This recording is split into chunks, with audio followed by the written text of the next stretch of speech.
Tahukah teman, Gubernur Sumatera Barat Mahyildi mengatakan peletakan batu pertama sebagai tanda dimulainya pembangunan Jalan Layang Setinjalawi direncanakan pada tanggal 19 Desember 2023.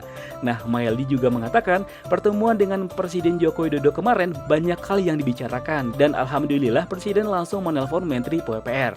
Nah, insya Allah nih pada tanggal 19 Desember nanti direncanakan groundbreaking flyover Setinjalawi. Mahyildi juga menambahkan review desain Jalan Layang Setinjalawi hampir rampung dan diharapkan segera selesai sehingga rencana peletakan batu pertama sesuai rencana. Nah, mantan wali kota Padang tersebut juga mengatakan pembangunan jalan layang tersebut telah lama ditunggu-tunggu oleh masyarakat.